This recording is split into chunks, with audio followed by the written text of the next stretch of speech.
Hola, buenas. Mi nombre es Johan Alejandro Bonilla. Nosotros vamos a explicar hoy el tema 49, embarazo normal y embarazo múltiple, de la Cátedra de Embriología Clínica. Nuestro grupo está conformado por mi persona, Johan Bonilla, y mi compañera Stephanie Hernández.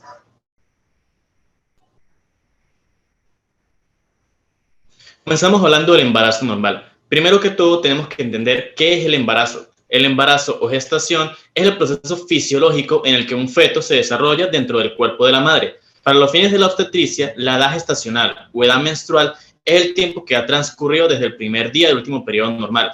Cabe destacar que la edad gestacional se debe expresar en semanas culminadas. Igualmente, el inicio de la gestación ocurre en general 2 semanas antes de la ovulación, suponiendo un ciclo menstrual regular de 28 días. Igualmente, la definición legal del embarazo atiende a la definición establecida por la Organización Mundial de la Salud, la cual dice que el embarazo es el proceso mediante el cual un feto se desarrolla dentro del cuerpo de la madre, el cual tiene lugar después de que tiene lugar la implantación, entendiendo que la implantación es el proceso mediante el cual el blastocito se adhiere a la pared del útero.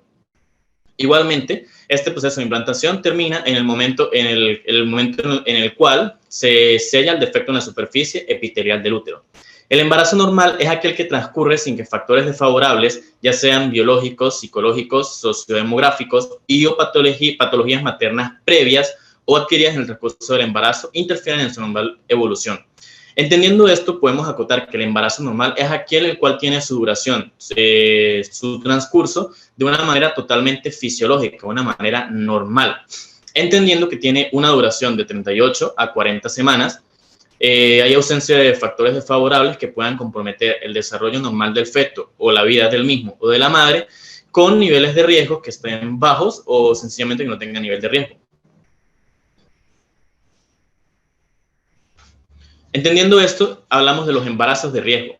Un embarazo de riesgo es aquel embarazo el cual no se está desarrollando de manera fisiológica o de manera normal, pudiendo comprometer el desarrollo del producto o la vida del producto o de la madre. El embarazo se clasifica en los siguientes grados de riesgo: bajo, medio, alto o muy alto. Cabe destacar que la valoración del riesgo del embarazo puede variar en cada consulta o al desarrollo del embarazo. Por ejemplo, un embarazo de bajo riesgo puede pasar a ser un embarazo de alto riesgo si aparece una diabetes o una preeclampsia en el largo del desarrollo del mismo. Comenzamos hablando del embarazo de bajo riesgo. Es aquel que transcurre en patrones de normalidad o sin patología dentro de los cambios que esperaríamos encontrar en la madre y que conlleva a un feto y recién nacido con un adecuado crecimiento y desarrollo biopsicosocial. Los embarazos de bajo riesgo atienden generalmente a los embarazos normales, debido a que no tienen efectos adversos que puedan complicar el desarrollo del mismo. Tenemos igualmente los embarazos de medio riesgo, los cuales tienen que ser bastante atendidos por una red de especialistas. ¿Por qué? Porque si un embarazo de medio riesgo no se cuida de la forma en la que realmente tiene que cuidarse, puede pasar a ser un embarazo de alto riesgo, entendiendo que puede comprometer la vida de la madre o del feto. Entre ejemplos de anomalías que pueden causar un embarazo de mayor riesgo están anomalías pélvicas, cardiopatías leves, condiciones socioeconómicas desfavorables, embarazos no deseados, violaciones, la edad de la madre inferior a 16 años o superior a 38 años, un gestante RH negativo, una persona alcohólica, una fumadora habitual, multiparidad, entre otros efectos. Y por último tenemos los embarazos de alto riesgo. Un embarazo de alto riesgo es aquel que tiene más posibilidades de desarrollar complicaciones durante la gestación o inclusive puede generar complicaciones al momento del parto. En estos casos, la mujer debe someterse a un control más completo para evitar posibles riesgos. Cuando es un embarazo de alto riesgo, tiene que atenderse la madre con una gran red de especialistas, los cuales tienen que vigilar su desarrollo normal en el embarazo, así como sus condiciones adversas. Por ejemplo, si la madre tiene una cardiopatía moderada o una cardiopatía grave, tiene que ser atendida por un cardiólogo. Y igualmente, como ejemplo de efectos que causan un embarazo de alto riesgo, están por lo menos las cardiopatías graves, problemas renales, problemas en la pared del útero, problemas hormonales, ovarios poliquísticos, entre otros.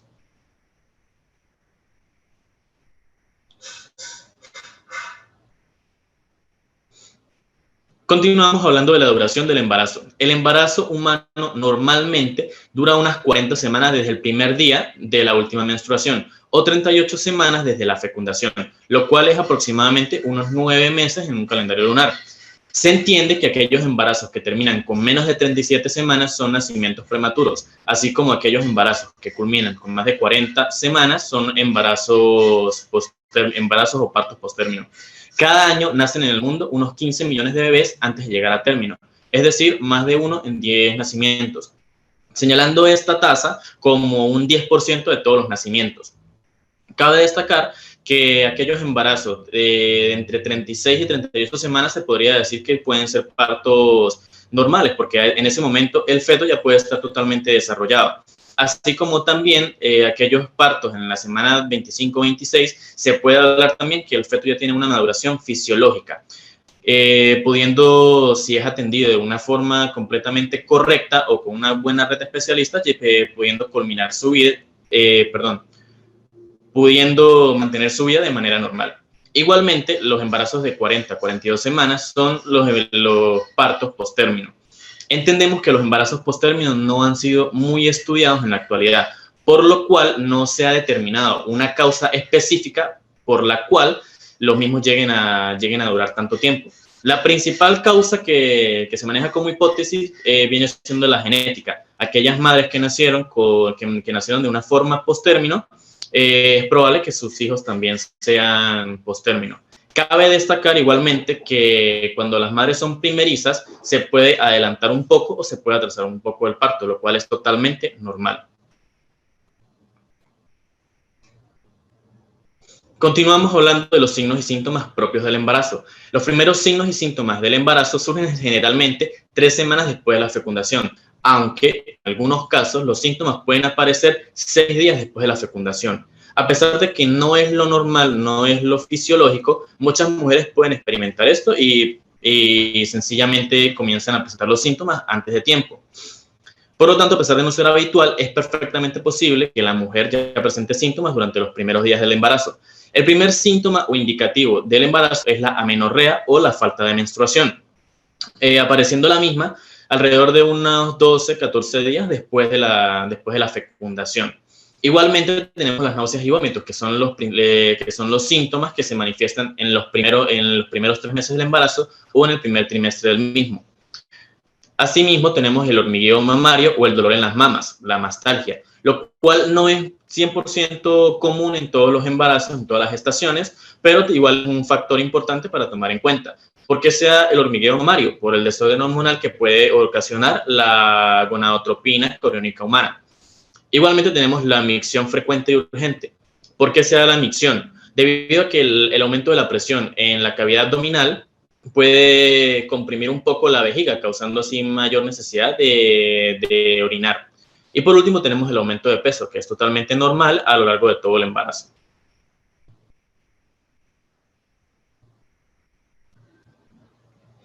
Continuamos hablando de los métodos utilizados para el diagnóstico del embarazo. Primero que todo, un atraso en el periodo menstrual suele ser el primer indicio de que una mujer podría estar embarazada. Muchas veces las mujeres pueden sospechar que están embarazadas antes de presentar los síntomas. Aquí juega un papel muy importante el factor psicológico, debido a que hay muchas mujeres que con sencillamente el pensar en un embarazo pueden comenzar a reflejar síntomas del mismo. Hoy en día muchas mujeres primero recurren a pruebas de embarazo caseras, HPT por sus siglas en inglés, para enterarse de si están o no están embarazadas. La prueba rápida tiene un mecanismo de acción determinando el nivel de HCG o gonadotropina coriónica humana en la orina, el cual comienza a ser efectivo alrededor de unas 3 semanas después de la fecundación. Un cambio en el ciclo menstrual o la misma amenorrea puede ser un método utilizado para el diagnóstico del embarazo. De hecho, es un factor bastante importante que se debe estudiar cuando la paciente comienza a ir a sus consultas ginecológicas o a su control obstétrico. Igualmente, los exámenes de sangre están dados por el cálculo o la presencia de la gonadotropina coriónica humana en la sangre. Existen 2 tipos de los exámenes de sangre de gonadotropina coriónica humana: las pruebas cualitativas y las pruebas cuantitativas. Las pruebas cualitativas son aquellas que sencillamente se encargan de determinar si hay o no hay dicha hormona en la sangre, mientras que las cuantitativas se encargan de determinar cuál es la cantidad específica que tiene de dicha hormona en la sangre de la paciente. Cabe destacar que esta hormona es producida por la placenta, la cual puede tener una gran variación en sus niveles a lo largo del embarazo, llegando a tener un pico alrededor de la semana 14-15 del embarazo para posteriormente disminuir. Y por último tenemos igualmente la ecografía. La ecografía es el método que utilizan generalmente los ginecobstetras para determinar la presencia de un producto dentro del vientre de la madre.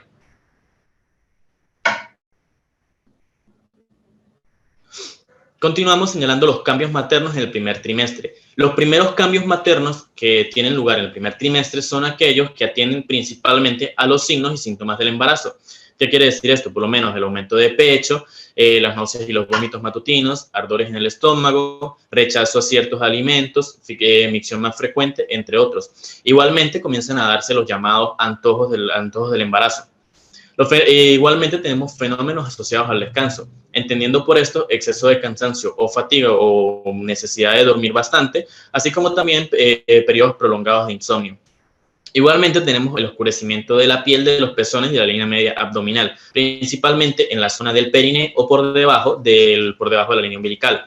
El aumento de peso es sumamente normal en todo el embarazo, señalando que en el primer trimestre tiene que haber un aumento entre unos 3 y 5 kilogramos.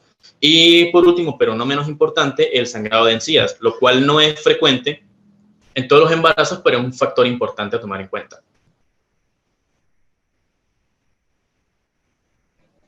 Igualmente, en el segundo trimestre hay cambios maternos. Ya son propios por el crecimiento del feto dentro del útero. Por ejemplo, el crecimiento del útero y la distensión del abdomen, el aumento de la pigmentación de la cara, muslos y periné, aumento de vello en la cara y otras zonas, lumbalgias, aumento de peso, aparición de varices. Las lumbalgias se dan debido a que el cuerpo está recibiendo un peso extra al que realmente él no está acostumbrado. Por lo tanto, tiende a haber una compresión a nivel de la columna torácica o a nivel de la columna lumbar, lo cual generalmente causa dolor de espalda. El aumento de peso totalmente normal a lo largo del embarazo y la aparición de las varices o de las estrías, debido al estiramiento de la piel y las varices a que el sistema tiene que comenzar a tener un mayor flujo de sangre. Los calambres en las piernas, el estreñimiento y el adormecimiento de las manos y los pies, igualmente totalmente normal en el segundo trimestre del embarazo. Por último, tenemos los cambios maternos en el tercer trimestre. En el tercer trimestre, el útero va aumentando cada vez más de tamaño y va comprimiendo todos los órganos, evidenciándose así una mayor dureza en la zona abdominal. También puede notar dolor en las articulaciones pélvicas, así como una fuerte presión cuando la cabecita se va encajando dentro de la pelvis, preparándose para el parto. Este factor también depende un poco del tipo de pelvis que tenga la mujer. Si la mujer tiene una pelvis adecuada para el parto, no va a tener tanto dolor en las articulaciones pelvianas, mientras que si la mujer no tiene una pelvis adecuada para el parto normal, va a presentar un mayor dolor o unas mayores complicaciones. Es normal el endurecimiento del útero desencadenado por su actividad o la del feto. Son pequeñas contracciones más habituales en esta época. Igualmente, los movimientos fetales que se tienen en evidencia más aún en el tercer trimestre. Y por último, se ha afectado el retorno venoso, agravándose las hemorroides y las varices. También puede sentir compresión torácica dificultando la respiración. Por lo que señalé anteriormente, debido a que el cuerpo tiene que tener una mayor síntesis en la sangre, un mayor flujo de sangre, se ven afectadas todas estas otras partes. A continuación, mi compañera Stephanie hablando del embarazo múltiple.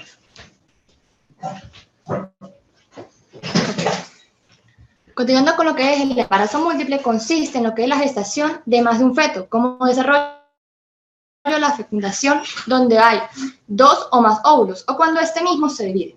El embarazo múltiple se considera un embarazo de alto riesgo, debido a que tiene un aumento mayor de complicaciones materno-fetales que en el caso de los embarazos simples. Estas gestantes requieren un control prenatal mucho más estricto, así como mayor cuidado durante el nacimiento. Es de gran importancia recalcar que los embarazos múltiples tienen una duración de 37 a 38 semanas, siempre y cuando todo transcurra con normalidad. Mientras que en el caso donde hayan más de un feto, donde podemos tener 3, 4, 5 hasta más, tienden a cortarse. Por ejemplo, en el caso de los trellizos, tienden a ser de 34 semanas. En el caso de los cuatrillizos, tienden a ser de 32 semanas.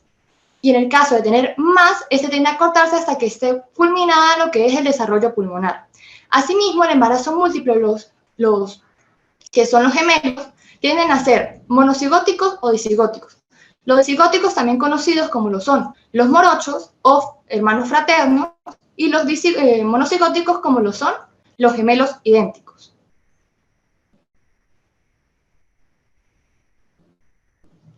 Los signos y síntomas del embarazo tienden a ser más frecuentes en los embarazos múltiples que en los embarazos simples. Son muy similares, pero tienden a presentarse con un tiempo anticipado. En este caso tenemos lo que es el estreñimiento, las náuseas y vómitos matinales, que son muchísimo más intensos, el aumento del tamaño del útero, que tiende a ser de 2 a 3 centímetros, el aumento rápido de peso, que tiende a ser de 5 kilos en el primer trimestre en el caso de los embarazos múltiples, mientras que en el caso de los embarazos simples tiende a ser de 2 a 3 kilogramos.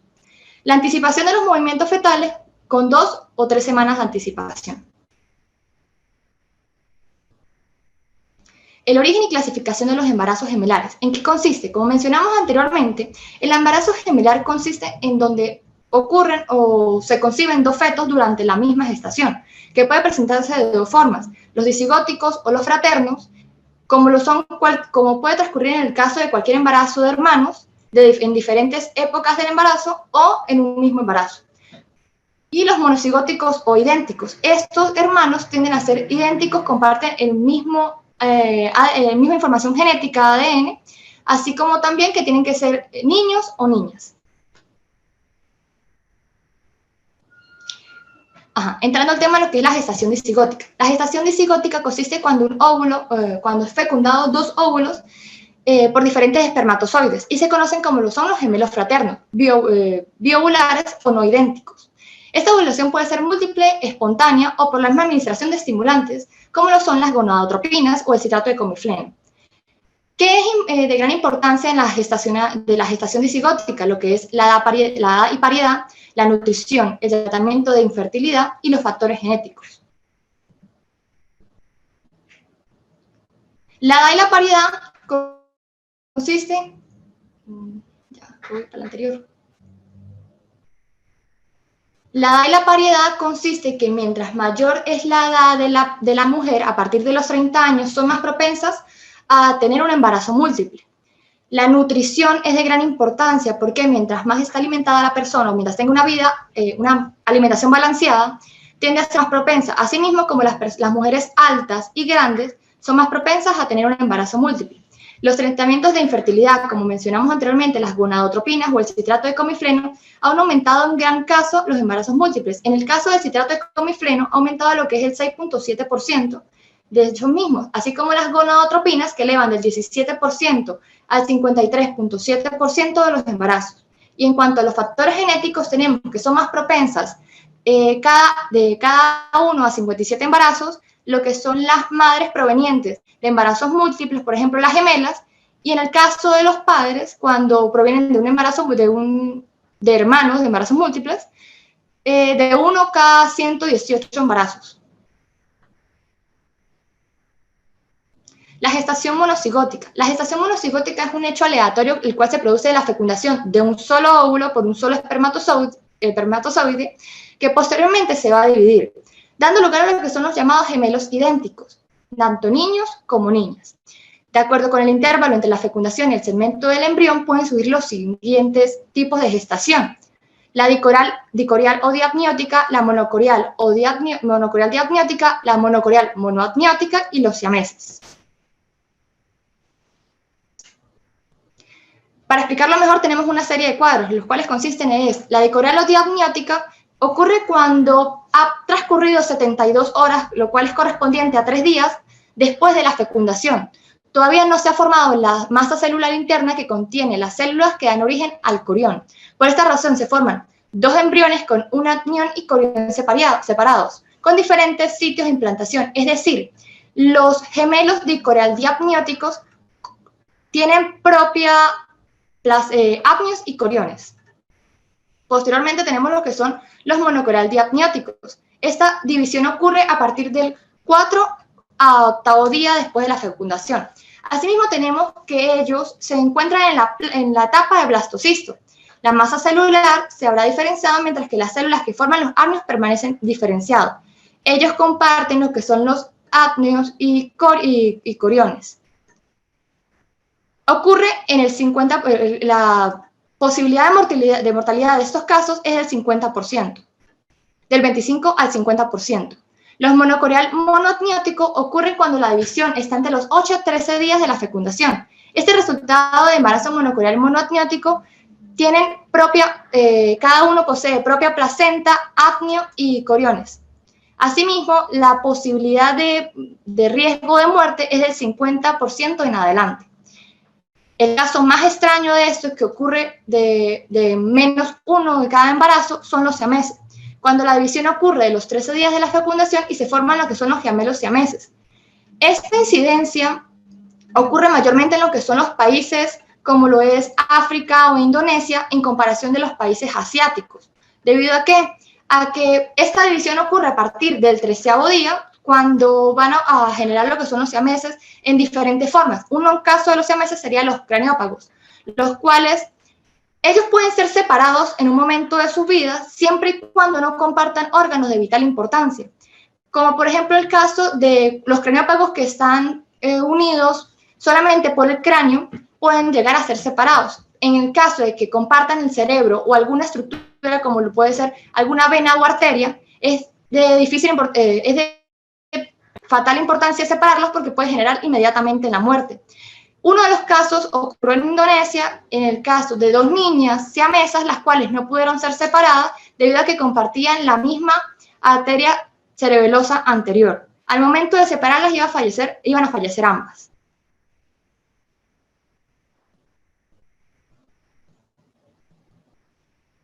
¿Cuáles son los riesgos del embarazo múltiple? Las complicaciones aumentan con cada feto adicional, desde 2 en adelante. Los embarazos múltiples incluyen muchas cuestiones médicas que se discutirán en relación al proceso que lleve cada ciclo, en el proceso de que tienen que tener un mayor cuidado, un mayor control prenatal, así como un control postnatal. La mayoría de los embarazos múltiples tienden a ser por cesárea. Es de escasez cuando son embarazos vaginales, por ejemplo, en el caso de los disigóticos, que son diferentes placentas y pueden ser un embarazo vaginal, mientras que el resto tiene que ser un embarazo un parto por cesárea. ¿Por qué? Porque en el caso de que tengan cierto peso, por ejemplo, si pesan de 1,50 kg, 1 kilo en adelante, tienden a ser embarazos por cesárea. Asimismo, el trabajo de parto y el parto prematuro presentan mayor riesgo de muerte. Los embarazos monocigóticos presentan un mayor riesgo de muerte desde el 9 hasta el 100%, empezando con lo que son los dicorales diapnióticos y terminando con lo que son los siameses.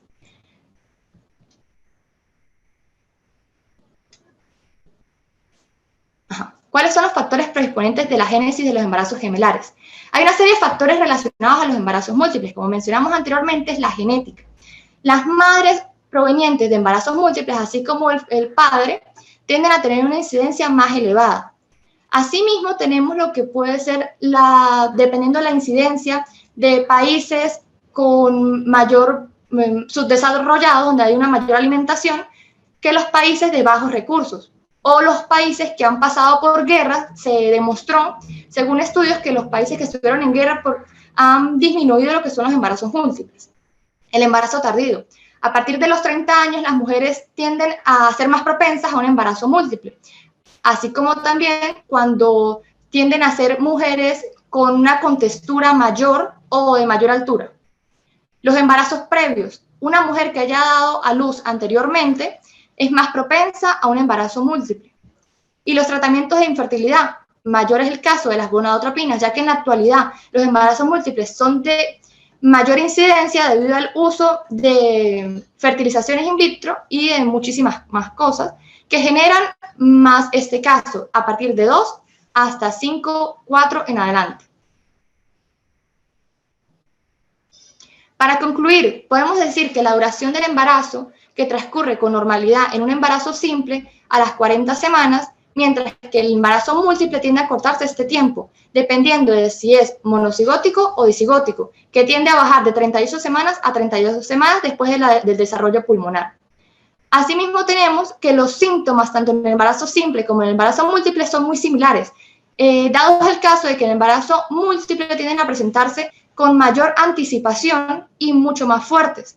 Uno de los casos de diferencia entre el embarazo simple y el embarazo múltiple, en cuanto a los síntomas, indican lo que es las ganas de orinar, que las mujeres que están en un proceso de embarazo múltiple tienden a sentirse siempre incómodas por una sensación de manchado, o así cuando vayan al baño tengan una menor orina. Estos tienden a desarrollarse un poco más en las sensaciones y sentimientos. Así como también tenemos que los riesgos de los embarazos, tanto simples como múltiples, se van a llevar mejor con lo que es un control prenatal estricto. Es de vital importancia al distinguir que está embarazada, asistir a los controles prenatales para llevar un mejor orden y una mayor relación en cuanto a esto. Asimismo, que a mediados de que va evolucionando el tiempo, se denota lo que es el uso de nuevos estimulantes que han acortado lo que es el tiempo de las hormonas para su mayor desarrollo. Gracias.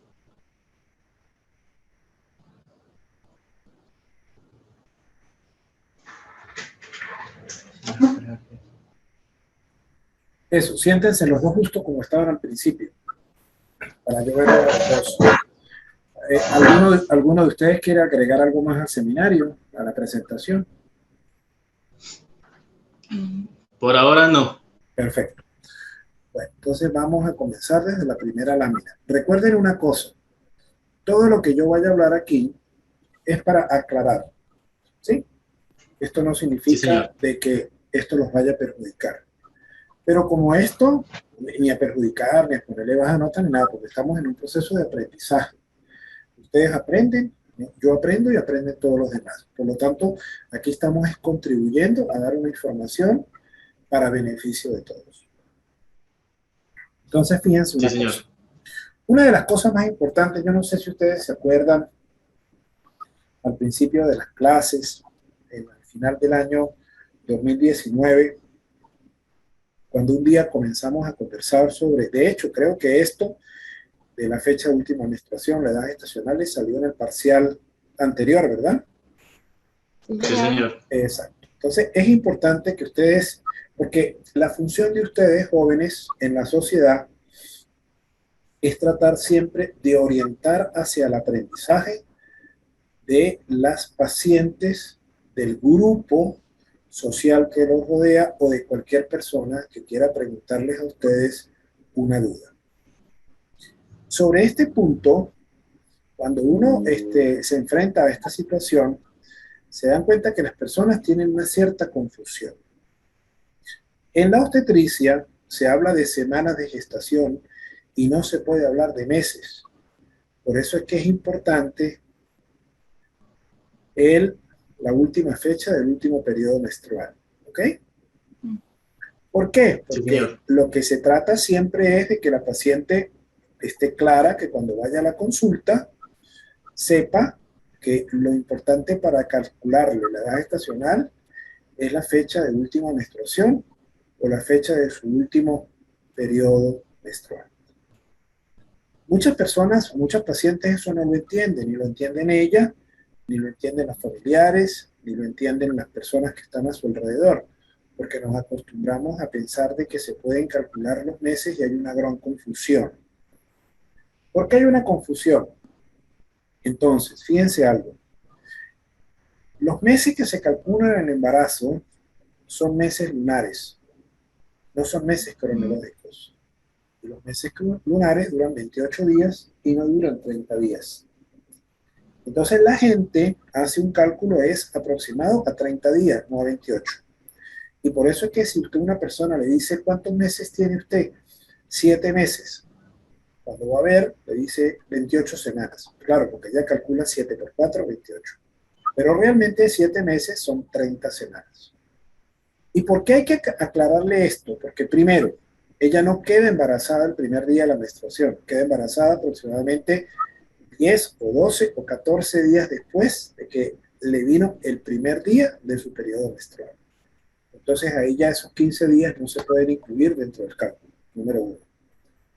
Número 2, como son meses lunares de 28 días, si usted le sigue sumando 2 y 3 días, entonces al final no le van a dar los números y podemos cometer el error de empezar a interrumpir gestaciones antes de tiempo.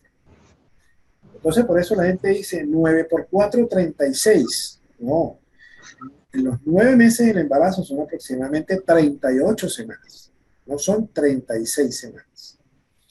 Los 7 meses son 30 semanas, los 6 meses son 26 semanas, los 5 meses son 24 semanas. ¿Ven cómo empieza a haber mucha diferencia? Entonces es importante que ustedes eso lo tengan muy claro para explicárselo de una manera que las personas lo entiendan y no sigamos cometiendo los errores. Y por eso es que a nosotros, a ustedes, cuando vayan para el hospital, empiezan a ver obstetricia y pediatría y todas estas materias del bienio clínico, con mucha seguridad les van a empezar a regalar unos disquitos así que se llaman los histogramas, que es donde se calcula la edad de gestación. Bien. Okay. Sí, señor. Les iba a hacer una pregunta, que la anoté por aquí. ¿Cómo? O sea, nosotros vivimos en un país que se llama Venezuela. Ustedes como médicos, ¿dónde clasificarían a los embarazos de las mujeres en Venezuela? ¿En un riesgo bajo, en un riesgo medio o en un riesgo alto? Un riesgo medio. ¿En un riesgo? Medio. Ajá. Justifíquenme por qué lo clasificarían en un riesgo medio. Doctor, principalmente una gran parte de la población venezolana no tiene un acceso común o cómodo o elevado a los recursos económicos. Hay muchísimas mujeres que principalmente no tienen una alimentación balanceada. Hay mujeres que sencillamente no se cuidan. En Venezuela es muy baja la cultura que hay respecto a los métodos anticonceptivos. Aquí hay muchísimas mujeres, principalmente en la zona central, que no se cuidan de ninguna manera, sencillamente quedan embarazadas y después que saben que están embarazadas, que comienzan a ir a control, que comienzan a cuidarse, cuando realmente entendemos que tiene que cuidarse mínimo unos 6 meses antes de querer quedar embarazada. Asimismo, se puede acatar de que el riesgo de muerte es de mayor tasa en el país. Los mismos números hablan, aunque el gobierno obviamente no demuestra, pero la cantidad de fallecimiento de recién nacidos es muy alta en este país. Perfecto, muy bien. Y les voy a agregar algo más. Recuerden que aquí hay muchos embarazos en pacientes menores a 16 años. Correcto. Sí, señor. Y la parte nutricional es muy, muy importante. Entonces, ¿a dónde viene? ¿Por qué yo les hice la pregunta? Porque yo quiero hacer hincapié en ustedes, en la relevancia que ustedes tienen como futuros médicos de comenzar desde ahora a enfocarse en los problemas sociales que nos rodean. Estos problemas no van a cambiar por una elección, no van a cambiar de la noche a la mañana. Esos problemas pueden cambiar si nosotros contribuimos a educar a la sociedad. ¿Ok? Sí, señor. ¿Cómo se hace educar a la sociedad? Bueno, hay una cosa muy importante. Algunos autores decían que hay que educar para la sexualidad y otros decían que hay que educar en sexualidad. La gente piensa que cuando hablamos de sexualidad siempre le denotan el tema erótico, la pura penetración, el placer sexual y el orgasmo. ¿Resulta ser que eso no es la sexualidad? Eso es una parte de la sexualidad. La sexualidad, en términos generales, interviene en muchos factores. Yo creo que una vez que en clase les expliqué las inquietudes que yo tenía con respecto a eso. Y es muy cierto lo que ustedes acaban de decir. El mayor porcentaje de mujeres que quedan embarazadas quedan por embarazos espontáneos. Quiero quedar embarazada y ¡puf! Sin haberse sometido a un control, ni a una citología, ni a una valoración nutricional, sin tomar las cantidades de ácido fólico retenidos necesarios y requeridos para evitar malformaciones a nivel del sistema nervioso central, etcétera, etcétera, etcétera, sin una citología. Entonces, la problemática es muy seria, es muy profunda.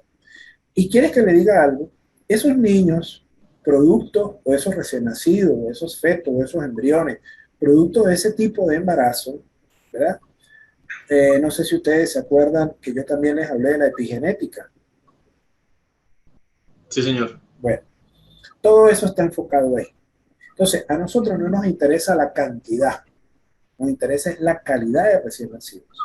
Porque esos niños, cuando tú le haces un estudio, por ejemplo, un feto producto de un embarazo no deseado, un feto en producto de una madre con una desnutrición o malnutrición, en un feto de una muchachita menor a 16 años, bueno, fumadoras, etcétera, etcétera, etcétera, promiscuas, en unas condiciones precarias de vida, donde ya no hay educación, donde no tienen un buen control nutricional, una buena alimentación, todo eso va a repercutir en el desarrollo del feto y eso se va a manifestar en el feto a lo largo de su vida, en su rendimiento académico, en su rendimiento intelectual, en su crecimiento y en una cantidad de cosas. ¿Ok? Entonces, eso es importante. Sí, señor. Muy bien. Entonces, comparto el criterio que aquí no podemos hablar. Aquí son muy pocos los casos de pacientes que entran a controlarse un embarazo que realmente son de bajo riesgo, como lo dice la clasificación. El mayor porcentaje está aquí en un riesgo intermedio. Inclusive aquí hay pacientes que jamás en su vida, claro, lamentablemente también la formación profesional influye mucho. Hay que hacerle una serie de estudios tanto a la madre como al padre de ese futuro recién nacido, con una serie de orientaciones para tener un producto de calidad. Evidentemente, ¿qué es lo que se quiere? ¿Ok? Sí, señor. Bien. Sobre este punto, ajá. Alguien habló con respecto a lo que significa el factor de riesgo de tener un niño pretérmino, por llamarlo de esa manera, o inmaduro. Lamentablemente nosotros en nuestro país, un feto, Es muy difícil. un feto se puede salvar después de las 30 semanas y ahora lo pongo entre comillas, aunque yo he vivido la experiencia porque hemos manejado casos de pacientes con síndrome de Hell, con el Clancy, síndrome de Hell, 900 gramos y los hemos sacado adelante, pero le estoy hablando de épocas pasadas, de hace aproximadamente unos 10 años atrás. Ahorita tenemos muchas limitantes, entonces por eso, para evitar ese tipo de problemas hay que tratar de educar a la población. ¿Ok? Sí, señor. Ok. En cuanto a esto, está bien, pero les voy a aclarar alguna cuestión. Vamos a comenzar con el aumento del peso. Yo creo que el compañero posiblemente quiso dar a entender la idea, pero yo les voy a aclarar algo, Johan. Cuando uno controla un embarazo, debe regirse la Organización Panamericana de la Salud y la Federación Latinoamericana de Asociaciones de Ginecología y Obstetricia y el Centro Latinoamericano para la Asistencia Perinatológica, con sede en Uruguay. Sobre todo esa gente ha hecho muchísimos trabajos y han tratado de enfocar las cuestiones a lo siguiente, que es lo que yo trato siempre de explicarle a las pacientes en la consulta. No es lo mismo una mujer embarazada latinoamericana que una mujer embarazada europea, que una mujer embarazada norteamericana, que una mujer embarazada inglesa, que una mujer embarazada asiática, que una mujer embarazada noruega, escandinava, danesa, porque la genética cambia mucho. Entonces, el Centro Latinoamericano de Asistencia Perinatológica hizo esfuerzos durante muchos años de crear unas tablas que se tienen que adaptar al verdadero contexto demográfico y al verdadero contexto fisiológico y físico de la mujer latinoamericana.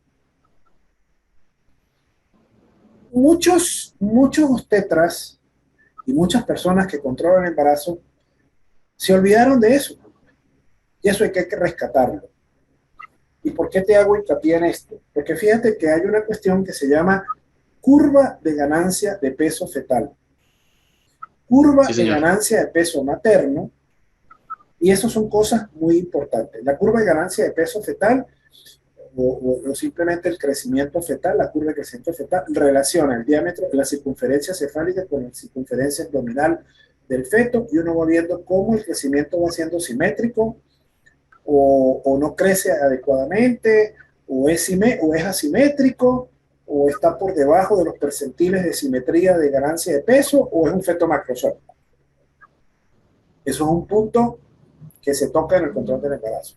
Pero en el caso de la mujer, la ganancia de peso de la mujer es un tema que hay que discutirlo y hablarlo y entenderlo. No, por favor, no entiendan que porque una mujer aumente mucho peso en el embarazo, ese embarazo va a ir mejor. No. Cuando tú estuviste dando la exposición, yo anoté aquí, donde yo creo que esto fue más un error, digamos, de dicción de lo que tú querías expresar. Y tú hablaste que en el primer trimestre se aumentan de 3 a 5 kilos de peso en la mujer. Eso no es así. Eso no es así. Lo que se aumentan son gramos. ¿Ok? El mayor porcentaje de ganancia de peso se debe presentar después de las 30 semanas, no antes. Y normalmente lo que se estipula es que se debe aumentar aproximadamente un promedio entre más o menos primero, segundo, tercer trimestre, entre 9 a 15 kilos en todo el embarazo. ¿Ok? Sí, señor. Entonces, si tú te pones a analizar, si son 9 kilos, es el promediando es 1 kilo por mes, pero en el primer trimestre nunca va a aumentar 1 kilo. Puede aumentar 200, 300 gramos, 400, y después empieza a aumentar. Y si la mujer tiene náuseas y vómitos en el embarazo, por supuesto que no va a aumentar nada, al contrario, disminuye.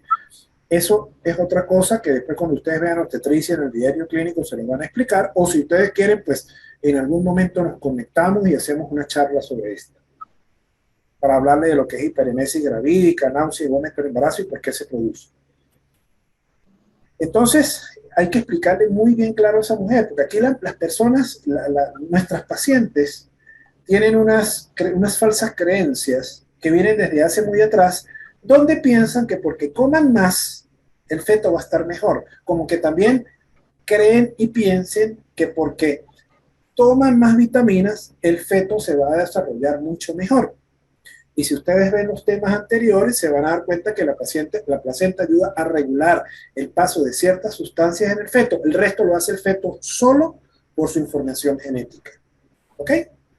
Yo les voy a hablar de una experiencia personal. Cuando yo hice mis estudios en España no se le manda nada a la paciente.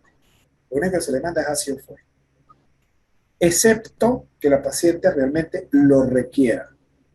¿Ok? Pero tú no ves allá en España la gente tomando polivitamínicos, calcio, hierro, no sé qué, sustagen, NS26, mamá. No, eso ya no se ve. Pero eso pasa porque ese tipo de paciente de la cuenca mediterránea se alimenta muy bien, cosa que no tiene la mujer latinoamericana. ¿Ok? Sí, señor. ¿Qué es lo ideal? Por supuesto que la mujer, antes de quedar embarazada, 6 meses antes, se haga una buena valoración clínica y también se haga una buena valoración nutricional y bueno, y la enseñen a comer y le demos a entender de que porque coma más vitaminas tome más vitaminas durante el embarazo no va a ser ni mejor ni peor. Ni tampoco porque gane peso, porque para eso existen las curvas de crecimiento. Pero la gente sigue pensando eso. Y eso es lo que nosotros tenemos que tratar de educar y de evitar. Porque resulta ser que eso también puede conllevar a otro tipo de problemas, como la diabetes gestacional y otra serie de factores que al final del embarazo nos pueden complicar el desarrollo del embarazo en su normalidad. ¿Ok?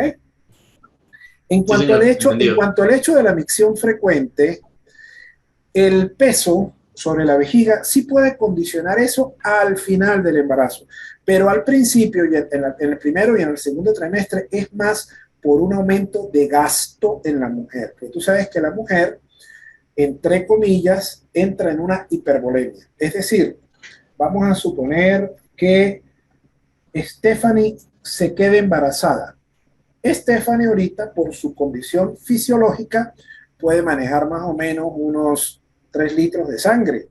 El hombre maneja más una bulimia un poquito más alta, casi 4 litros de sangre. Pero Stephanie, al momento que se queda embarazada, su organismo y sus hormonas le dan unas señales y le van a decir que como se va a formar la placenta, pues ella tiene que tener ese remanente de sangre para tratar de que la perfusión uteroplacentaria sea la más adecuada y el feto pueda...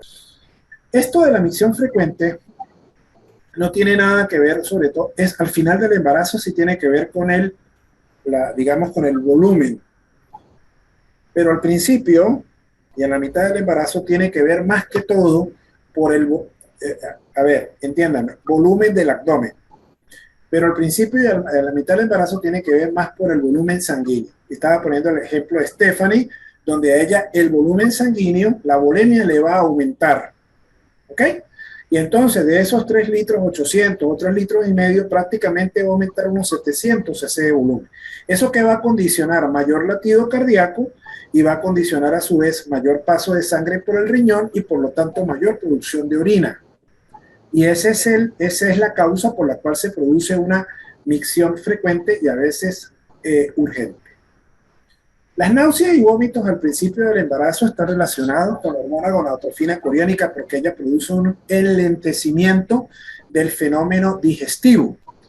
Y si la paciente esto no lo sabe manejar bien o el médico no lo sabe manejar bien, y aquí volvemos otra vez con lo que estábamos conversando de la forma como se debe alimentar, pues evidentemente la paciente va a entrar en un síndrome de náuseas y vómitos constantes y después vamos a entrar en un síndrome de hiperemesis gravídica con a veces consecuencias de hospitalización, endoscopia y una serie de tratamientos porque pues eso complica bastante a la paciente cuando eso pasa.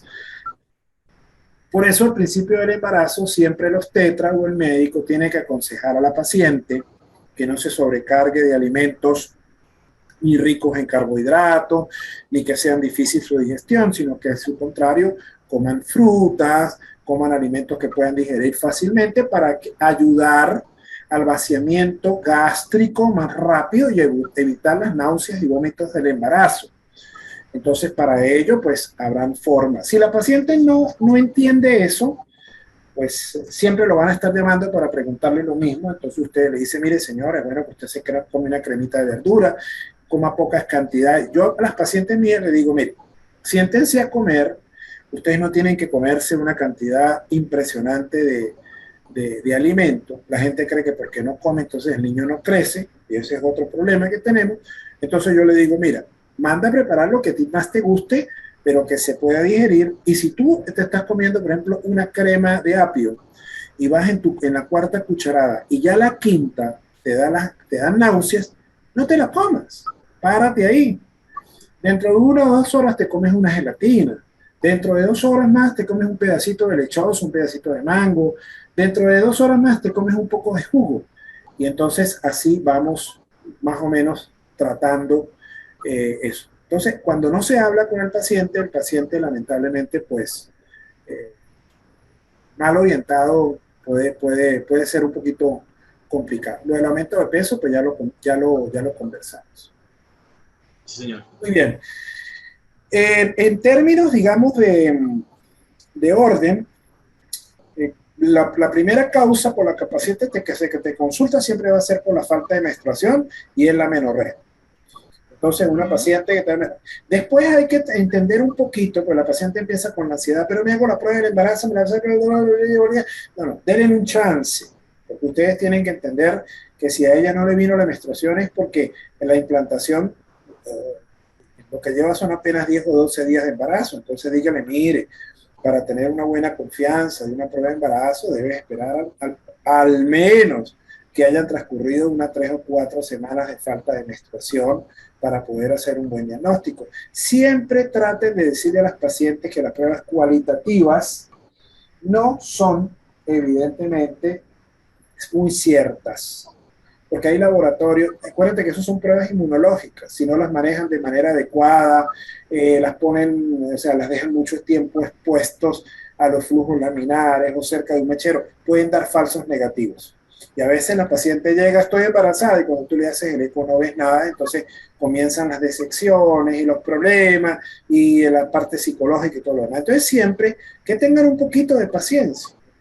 Si creen que están embarazadas, comiencen a tomar ácido fólico más o menos cuando cumpla unas 3, 4 semanas, a pesar de que la prueba de hormonas de gonadotrofina coriónica en sangre es altamente, la cuantitativa es la ideal, pero hay que darle chance también de que suba un poquito más para que dé unos valores. Y la ecografía es válida después de las 5 semanas. ¿Ok? 5 o 6 semanas. Antes a veces uno hace una ecografía y no logra ver nada. Calma, calma. El que no se vea nada no significa que está embarazada. Una prueba cuantitativa dio un valor adecuado, esperemos unos 8 o 10 días y volvemos a repetir nuevamente la ecografía. La ansiedad puede producir patrones de sujeción, donde la paciente cree que está embarazada, eso se llama pseudociesis. También hay que orientar mucho a la paciente. Mire, una de las cosas, la sociedad venezolana vive de muchas creencias, y creencias que a veces no son buenas, ¿ok? Creencias que no dejan nada positivo. Entonces, no, es que yo como marido sentí primero las náuseas que mi esposa. Bueno, eso hay que sentarse y con mucha calma, sin voltear los ojos, sin decir, bueno, señor, ayúdame, explicar que eso no es así, ¿ok? Que la que está embarazada es la paciente y no él. Y eso pasa muchas veces. Con respecto a ver. Y bueno, voy a mencionarlo. Ahorita a lo mejor se me acuerda. Claro, lo que ustedes hablan de la hiperpigmentación de la piel se llama cloasma gravídico y también se llama melasma gravídico, dependiendo de la cantidad de hiperpigmentación que haya. Eso se debe a que la progesterona, la hormona gonadotrofina coriónica, los cambios hormonales, la prolactina, el glucógeno placentario, todo eso van a hacer que los melanocitos, ¿verdad?, creen mayor pigmento, y por eso es que a la paciente las areolas y los pezones se le ponen muy negros, las axilas también, el área vulvar se le pone también bastante negra, la entrepierna, y entonces la cara se le mancha, y hay que explicarle que a veces estas manchas en la cara no desaparecen, quedan ahí. Y eso es un patrón genético que tiene cada uno en su piel en el momento que se formó. Lo mismo pasa con las estrías, ¿ok? Las estrías son las cicatrices del embarazo. ¿Por qué se produce una estría? La estría no la produce, o sea, la estría directamente no es causa del embarazo. ¿La estría qué es? La estría te está diciendo a ti que el tejido de esa paciente en el celular subcutáneo y a nivel de la dermis no es un tejido de buena nutrición, y por lo tanto las fibras elásticas se rompen y crean ese tipo de cicatriz, que no, ni que le pongas gis mamá, que le pongas aceite de almendras, agua de coco combinada con lo que sea, plasma rico en plaquet, eso no se le va a quitar, eso va a quedar ahí, y eso es consecuencia de su nutrición.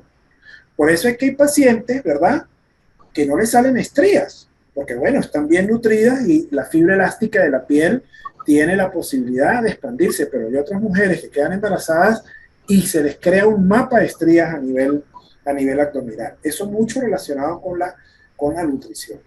Y esas estrías no solamente salen a nivel abdominal, pueden salir a nivel de las axilas, pueden salir a nivel de los senos, pueden salir a nivel de las piernas, en muchísimas partes. ¿Ok? Sí, señor. Ah, sí, aquí está lo del oscurecimiento de la piel de los pezones. Ok. Otra cosa que les voy a explicar. Mire esto. Por ahí alguien un día hizo un estudio. Y hay muchos obstetras. Tengan cuidado, jóvenes, porque ustedes se van a encontrar con unas situaciones un poquito difíciles. Hay muchos obstetras que para venderse comercialmente, ellos dicen, primero, que si ven la línea media abdominal, ¿verdad?, que es una línea, es como una hiperpigmentación que se produce del ombligo al pubis, él puede predecir si va a tener una hembra o si va a tener un varón. Mire hasta dónde hemos llegado en locura, ¿no? Eso pasa muy frecuentemente. Eso pasa muy frecuentemente y hay muchos obstetras que esto lo hacen como carta de presentación. Esto no con eso no se puede decir, o sea, de hecho cuando estaba haciendo mis estudios de ecografía, nosotros no podíamos hablar del sexo del feto sino hasta después de las 20 semanas. Y aquí hay gente que haciendo una ecografía a las 8 semanas, 10 semanas, ya dicen vas a tener un varón y vas a tener una hembra, y ese doctor sí es bueno, porque ese tempranito le dice lo que usted va a hacer y después se equivoca. Tengan cuidado con eso, ¿ok? El sexo del el sexo del bebé no es importante en el desarrollo y en la evolución del embarazo. Entonces, fíjate que hay mucho falso profeta que hay que tratar de irlo desenmascarando con educación a la paciente. Bien.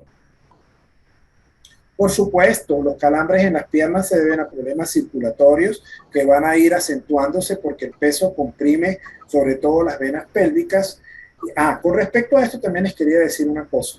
El edema que antes se pensaba que a nivel de los tobillos era diagnóstico de preeclampsia, eso ya cambió. Para el diagnóstico de preeclampsia se existen otras cosas. Si una paciente está mucho tiempo sentada, mucho tiempo de pie, fisiológicamente le va a salir el mismo edema que le puede salir a una mujer embarazada. Ahora, si a una mujer embarazada usted le monta el volumen del abdomen, más lo que esté sentada, más lo que esté parada, más lo que camina, por supuesto que va a haber un edema de los tobillos, pero eso no es indicativo de preeclampsia. ¿Ok? El estreñimiento es muy frecuente, pero eso se puede evitar con una muy buena dieta. Y la lumbalgia o los dolores a nivel de la espalda son debidos a la corrección que se produce de la lordosis fisiológica de la columna. Cuando usted ve a una mujer embarazada y usted la ve de perfil, usted se da cuenta que ella trata de echar los hombros hacia atrás, ¿okay? Para compensar el peso, ¿okay? Pero si usted ve a un hombre que evidentemente normal, usted le ve las curvas de la lordosis normales con los hombros y el eje alineado de la cabeza a los tobillos. Pero la mujer tiene que asumir esa postura porque el abdomen, pues evidentemente, entonces ella contrarresta ese peso echando los hombros para atrás.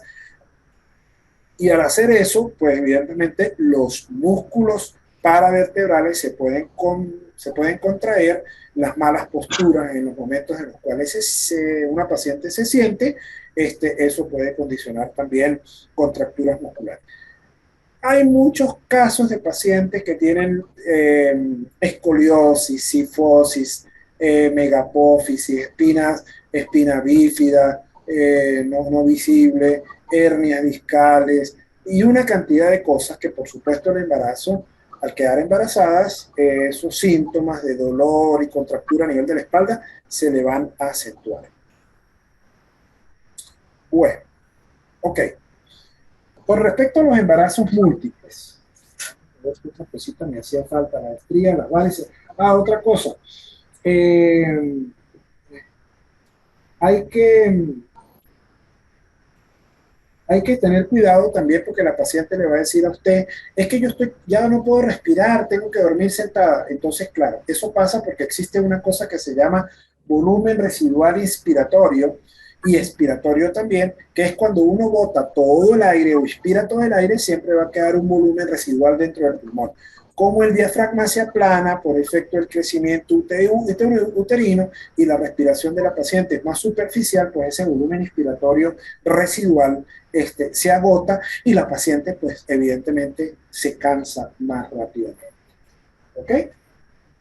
Sí, señor. Otra cosa.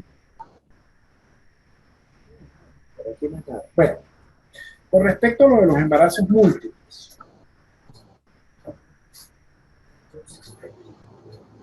Es importante saber que el embarazo gemelar disigótico también se llama diovular, ¿verdad? O bivitelino.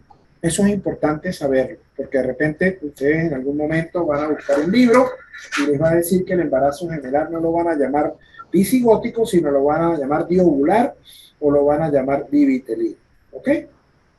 Bien. Sí, señor. Es importante también hablar sobre otras cosas importantes. Los mejores pronósticos de los embarazos gemelares siempre son los que son bicuriales biamnióticos. Ese es el que tiene mejor pronóstico.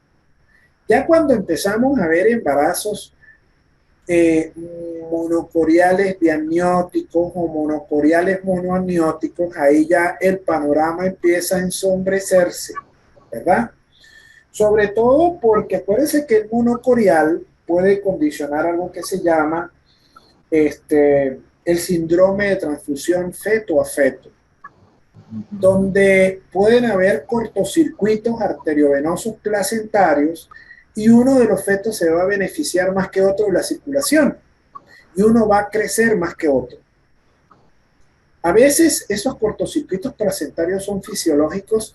¿Y cómo se diagnostican? Bueno, con la curva de crecimiento fetal, si no hay una gran diferencia en la ganancia de peso y en el crecimiento fetal entre uno y otro feto, y donde la diferencia sea menor, ¿verdad?, que un percentil, entonces no hay problema. Pero cuando uno empieza a ver que un feto está en un percentil, por ejemplo, 10, y el otro está por debajo de un percentil 5, ahí ya uno comienza a preocuparse. Desde el punto de vista perinatológico, eso se puede tratar cuando se diagnostica a través de láser, se cierran, se cortan esos shunts, se cauterizan, por llamarlo de alguna manera, y se busca con eso de que le llegue un poco más de sangre al feto que está con menos peso. A veces eso tiene éxito, a veces eso no tiene éxito. Por supuesto, hay muchísimos trabajos. Aquí en Venezuela, el pionero en eso era el doctor Bermúdez. No supe ya, un tipo muy joven, muy brillante, con especialidades y entrenamientos de perinatología en los Estados Unidos. Trabajaba en Valencia y en Caracas, pero tengo años que no sé de él porque a mí se me presentó un caso de una paciente donde yo detecté ese problema de transfusión feto a feto muy tempranamente, más o menos como a las 18 o 20 semanas. Intentamos llevarlo un poquito más adelante, más o menos como a los 27, 28 semanas. Conversamos con Bucaramanga, conversamos con Caracas y no hubo manera de que nadie me brindara asistencia hasta que la paciente, pues con su misma ansiedad, entró en trabajo de parto, los niños nacieron de muy pequeño, de muy bajo peso al nacer y bueno, y no tuvimos un resultado exitoso. Por supuesto, y eso acostúmbrense que va a pasar, el culpable y el responsable es el obstetra al mando, a pesar de que hicimos todos los esfuerzos habidos y por haber. En Bucaramanga no los quisieron atender, el médico que los atendió en Caracas le dijo que él no podía hacer absolutamente nada y entonces le cerraron las puertas y la paciente, pues eso no se debe hacer, pero lamentablemente sí pasa. ¿Ok? Entonces, por supuesto, había una teoría hace muchos años donde se decía que los embarazos múltiples habían que interrumpirlos antes de las 36 semanas. Bueno, eso cambió. Ahorita lo que se está haciendo es que los embarazos múltiples, como ustedes bien lo dijeron, es un feto que es mucho más precoz, es un feto que es mucho más inmaduro. Entonces, ¿para qué sacarlo antes? Si sabemos que el útero es prácticamente la mejor incubadora. Entonces se hacen todos los esfuerzos posibles para llevarlos lo más lejos que se puede en la edad estacional. Llevarlos a 37, 38, 39 semanas es un éxito, porque les garantiza menos problemas al momento de nacer y los pediatras están más contentos y además tú permites que el feto gane más peso. ¿Ok? Bien. Sí, por supuesto, en un embarazo múltiple, todos los síntomas que ustedes dijeron, eso es evidentemente claro. Esto está más que dígame, el útero aumenta por 2 veces, imagínate las náuseas, la presión, el aumento rápido. Aquí las pacientes hay que tenerle mucho cuidado porque aumentan de peso muy rápidamente, entonces hay que ver si es por la placenta y los fetos o es por ella.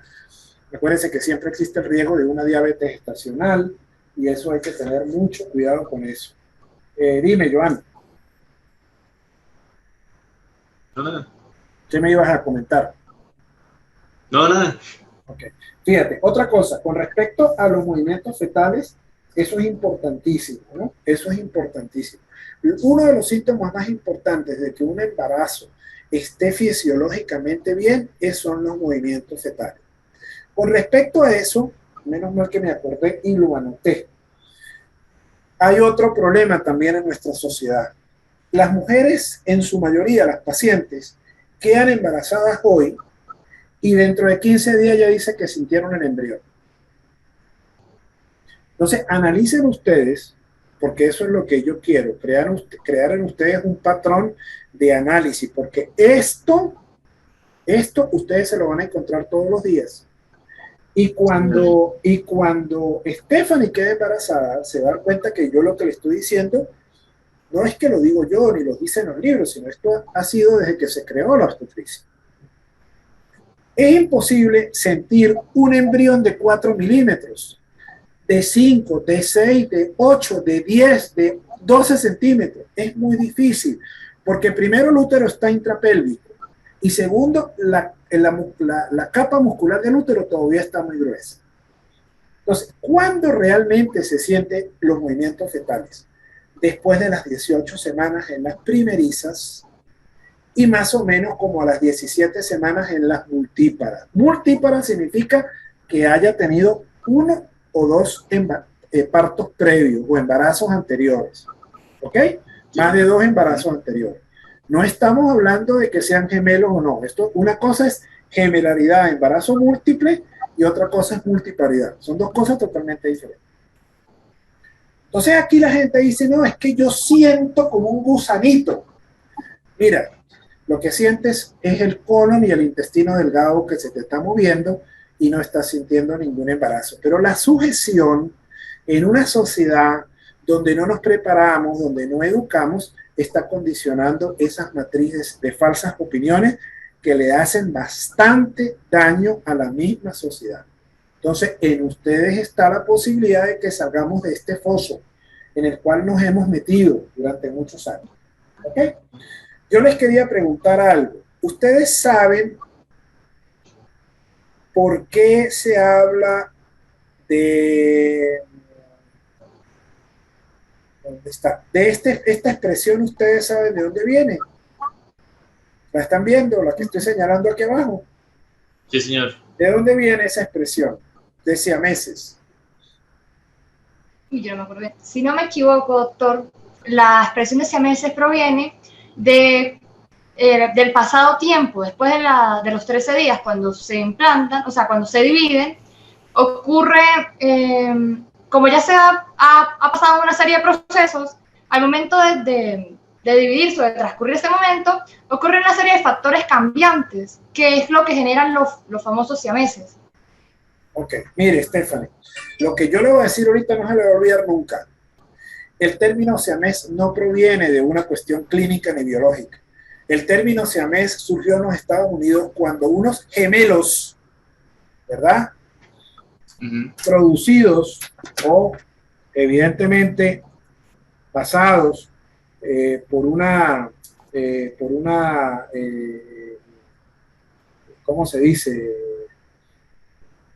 Un embarazo gemelar monocigótico con una separación incompleta, llegaron a los Estados Unidos unos muchachos que estaban unidos entre sí a través del tórax.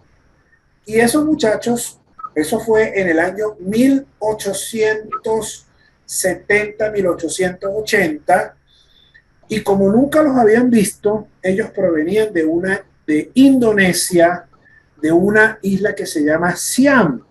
Entonces los etiquetaron como los siameses. De hecho, ellos trabajaron, tuvieron granjas, cada uno tenía su esposa, tuvieron cada uno muchos hijos, y al final primero murió el uno y el otro murió el otro, en el mismo día murieron. Se le hicieron muchos, entonces de ahí surge este término de siameses, que no se debe utilizar porque eso lo que se debería colocar es embarazo gemelar monocigótico con separación incompleta y no hablar de siameses, pero como ustedes lo colocaron aquí, esto es para explicarles la historia de por qué les dicen siameses, porque provenían de un área de Indonesia que se llama de Siam. De ahí eran originarios ellos y los etiquetaron como los siameses. Entonces todo el mundo siamés. Realmente es un embarazo gemelar monocigótico con separación incompleta. También se les habla, se les dice, ¿no? O se les llaman monstruos dobles iguales. Y recuerden que pueden estar unidos, pueden ser genéticamente iguales, del mismo sexo, con un fenotípico idéntico, y pueden donde están unidos, en el segmento que están unidos, pueden compartir algunos tejidos blandos, partes del esqueleto o de la víscera. Por supuesto, la frecuencia es 1 por cada 50.000 o 200.000 nacimientos. Ahora, es una cosa interesante que yo creo que vamos a colocarla en el seminario, porque esa lámina sí me hubiese gustado que la hubiesen puesto, la clasificación, ¿verdad? Estos se pueden clasificar como embarazos gemelares monocigóticos con separación incompleta, simétricos o asimétricos, de acuerdo a la región en que los gemelos están unidos. Y se les puede designar como toracópagos cuando están unidos por el tórax, pigópagos, isquiópagos, craneópagos, dependiendo de donde estén unidos. ¿Ok? Por supuesto, lo que dijo Stephanie es muy cierto. Dependiendo de la zona donde se produzca la unión, pueden ser o no separados.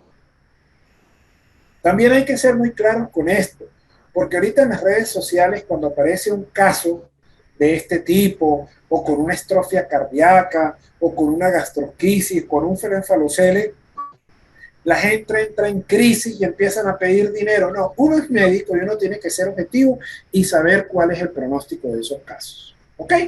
Cuando se comparten estructuras vitales para los dos y nacen con bajo peso al nacer y las unidades para el pronóstico es malo. Y uno tiene que escribirlo, porque uno tiene que acostumbrarse a tener su propia forma de ver las cosas. Y tiene uno que también opinar objetivamente. Y no empezar que, ay, sí, que no. Eso es mal pronóstico por esto, porque usted es el médico. ¿Ok? También pueden haber embarazos triples, cuádruples y demás. ¿Ok? Por ejemplo, el toracópago, la frecuencia es de un 70 a un 75%. Y están unidos en la pared anterior del tórax, generalmente comparten vísceras torácicas, en especial el corazón. Fíjense la importancia de eso. Los pigópagos, más o menos un 18, un 19%, están unidos por la espalda, generalmente a nivel de la pelvis, comparten el sacro, el coxis. Los tubos digestivos pueden terminar en un recto y orificio anal común. Los isquiópagos representan un 6% y la unión puede estar a nivel de la parte baja de la pelvis, pudiendo llegar a la unión hasta el nivel del ombligo, y los craneópagos 1 a 2%, la unión a nivel de la cabeza, generalmente en la parte media. Los encéfalos pueden estar separados o ligeramente fusionados. Entonces, el mayor porcentaje se da a los toracópagos. ¿Ok? Pronóstico, evidentemente, malo. También se puede hablar de superfetación y de multifetación, a la gestación múltiple que puede tener una mujer, en la que los embriones o fetos se desarrollan durante el embarazo, se formaron a partir de ovocitos que fueron liberados y fertilizados en distintos ciclos ováricos de la mujer, debido al diferente momento del inicio del desarrollo de estos embriones. Con respecto a esto, yo les quería hacer una acotación. Cuando yo roté por el Instituto Valenciano de Infertilidad en Valencia, España, en aquel entonces las leyes permitían que la fertilización asistida pudiera implantar dentro de la mujer hasta 5 embriones o hasta 5 blastocistos. Pero después eso cambió, porque se hicieron estudios y se dieron cuenta de dos cosas fundamentales. Primero, una alta tasa de divorcios. Y segundo, una alta tasa de problemas psiquiátricos en los padres y en la mujer por el hecho de tener que llevar adelante 5 muchachitos, porque eso funde a cualquiera. ¿Ok? Y la superfecundación se entiende a la gestación múltiple que tiene una mujer, en la que los embriones o fetos se originaron de unos más ovocitos que fueron liberados en el mismo ciclo ovárico de la mujer, pero que fueron fertilizados por espermatozoides procedentes de diferentes coitos. cosas que uno no puede creer, pero está descrito en la literatura y que pueden corresponder al mismo varón o distintos varones. En este caso, la edad morfológica de los embriones es similar, pero el genotipo de ellos es muy diferente. ¿Habían escuchado de eso de la superfecundación? Sí, señor. Sí, señor. Perfecto.